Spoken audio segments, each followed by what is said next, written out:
Hallo, jetzt zum Abschluss von 2018 folgt in guter deutscher Booktube-Tradition, glaube ich, ein Statistikvideo, wo ich ein bisschen reflektiere, was ich letztes Jahr gelesen habe. Das heißt, es werden einige Zahlen kommen. Ähm, Mir sind jetzt die Zahlen an sich nicht so wichtig, sondern eher das Verhältnis, um zu gucken, was ich überhaupt wie konsumiert habe. Und ich dachte, vielleicht ist es auch für euch interessant, deswegen mache ich das Video, damit ihr einfach so ein bisschen seht, was mir wichtig ist an Büchern, wie ich Bücher vielleicht manchmal auswähle und auch was überhaupt meine Ansprüche sind. Denn klar, ich werde reflektieren, was letztes Jahr passiert und daraus vielleicht auch immer mal wieder so was ziehen, was ich 2019 daran verändern will oder vielleicht auch gleich behalten will. Und damit zu den ersten Zahlen, und zwar, wie viele Bücher habe ich denn 2018 überhaupt gelesen? Goodreads, wo ich das hauptsächlich verfolge, sagt, dass es 71 Bücher waren. Ich weiß aber, dass ich die Kurzgeschichte quasi dort nicht eintragen konnte, weil sie einfach keine ISBN-Nummer hat. Das heißt, ich würde sagen, im Ganzen habe ich 2018 72 Werke gelesen, was ich ziemlich cool finde. Und in meiner eigenen Liste, worauf sich jetzt aber die meisten anderen Statistiken beziehen, habe ich 68 Bücher. Das liegt einfach daran, dass ich am Anfang des Jahres 5 Comics nicht mit eingepflegt habe in diese Liste. Und zum Ende des Jahres habe ich mich dann aber umentschieden und doch Comics eingetragen. Aber mir sind die Comics jetzt nicht wichtig genug, um sie nachzupflegen. Das heißt, meine ganzen Zahlen beziehen sich auf Bücher, auf die Zahl von 68 Büchern, die ich dieses Jahr gelesen habe. Und damit zu der ersten Frage, was für Genre habe ich denn gelesen? Und die Antwort ist klar und deutlich Jugendbücher. Also 2018 habe ich 35 Jugendbücher gelesen, hauptsächlich Romane, aber auch Sachbücher habe ich zum Teil unter der Kategorie Jugendbuch gelistet. Zum Beispiel ist mir da sofort eingefallen Schwarzes Europa.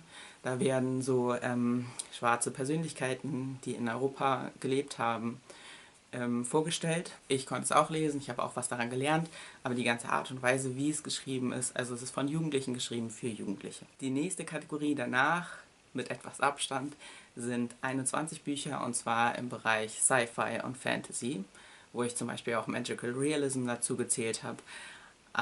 Genau, mit dieser Kategorie habe ich auf jeden Fall gerechnet, weil ich dieses Jahr sehr viel Lust auf besonders Magical Realism oder Afrofuturism hatte. Davon habe ich gerne und aktiv viele Bücher gesucht. Und das dritte Genre von Büchern sind Liebesromane oder zumindest Bücher, wo die Liebesbeziehung zwischen den Charakteren einen großen Raum einnimmt innerhalb des Buches. Sie müssen jetzt nicht nur rein Liebesgeschichte sein, aber es ist auch sehr wichtig.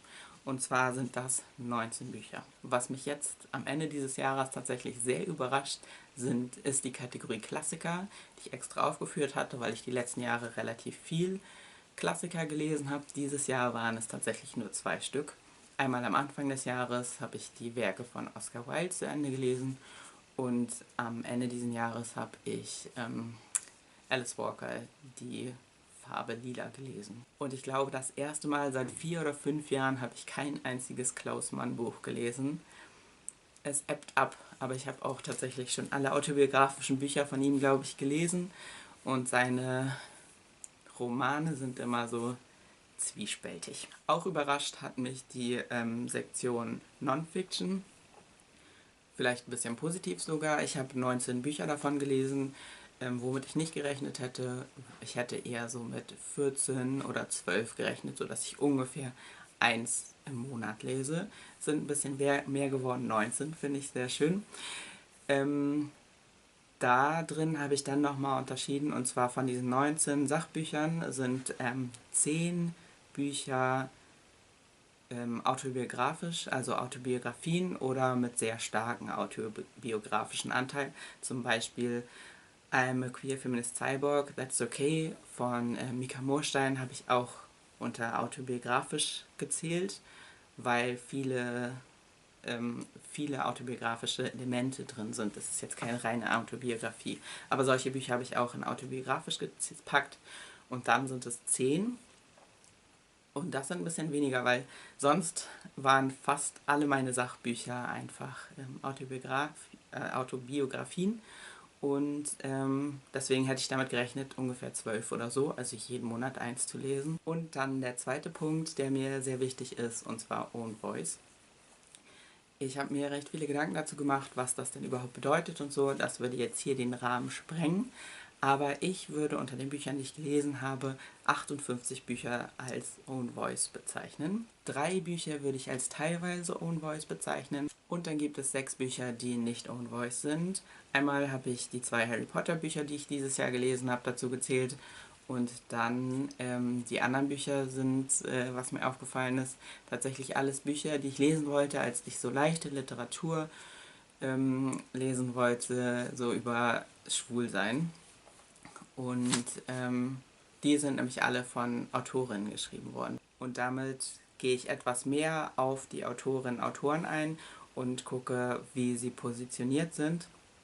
Dabei muss ich sagen, dass ich nicht bei jedem Person, die irgendwas geschrieben hat, was ich gelesen habe, genau nachgeguckt habe, wie sie in all diesen Punkten positioniert ist.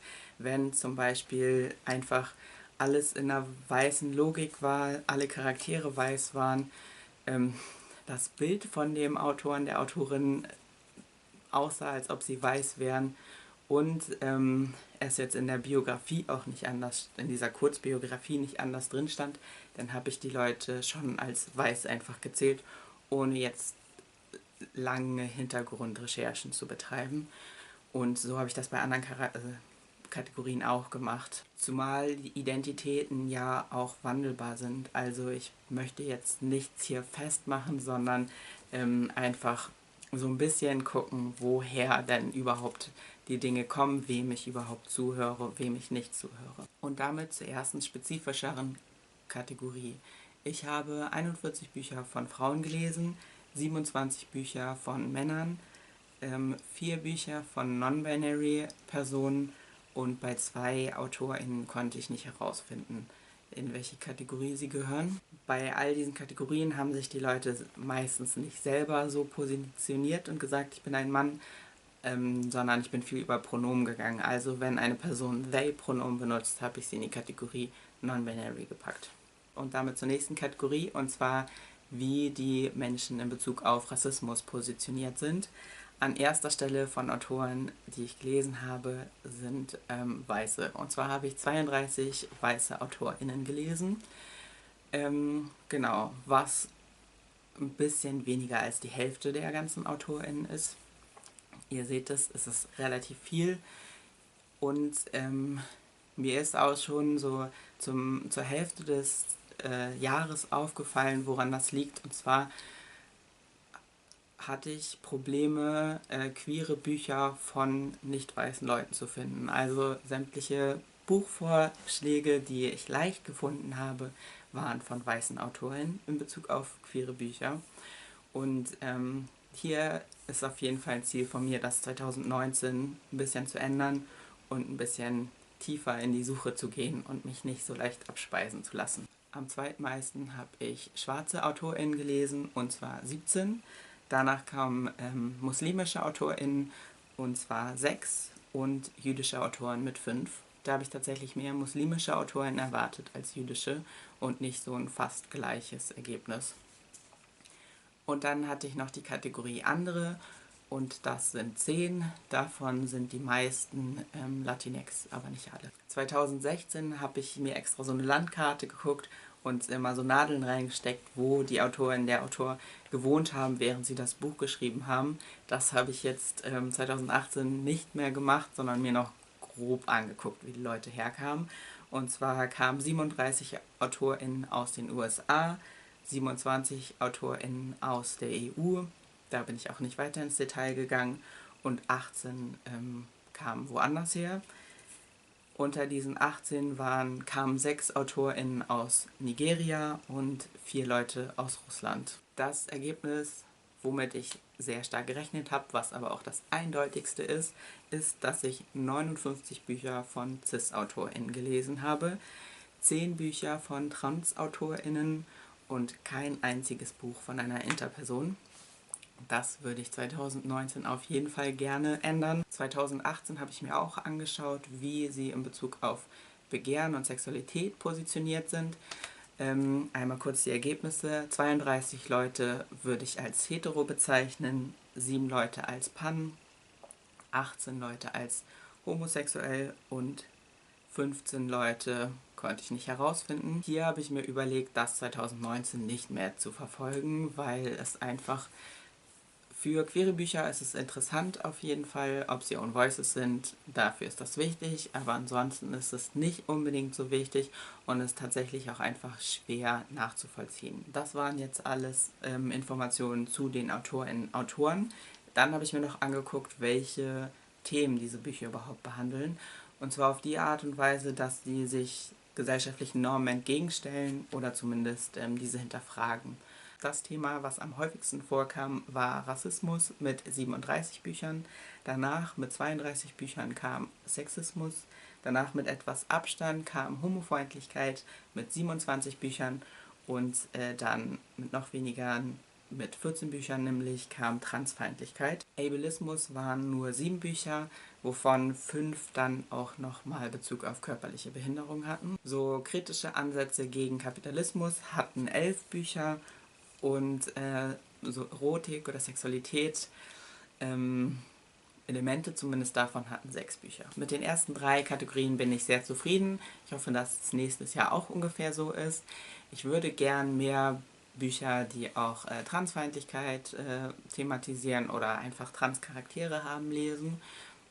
Da muss ich auch mehr einfach suchen, wieder noch mehr aktiver werden, diese Bücher zu suchen. Und bei Ableismus würde ich das gerne auch noch ein bisschen pushen, auf jeden Fall. Beim Pushen dieser Zahlen möchte ich jetzt nicht unbedingt die Anzahl der Bücher, die ich lese, steigern, sondern ich möchte einfach mehr Bücher lesen, die nicht nur so monothematisch sind.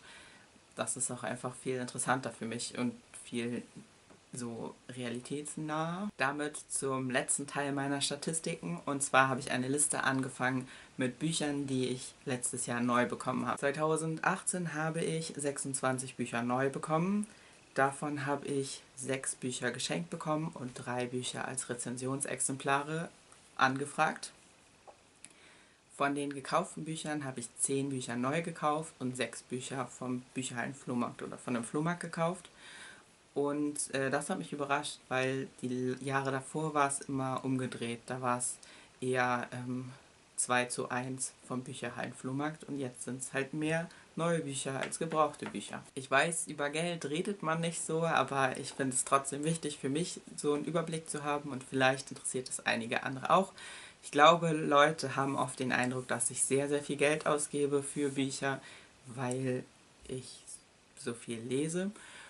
Und für manche Leute wird es auch viel sein.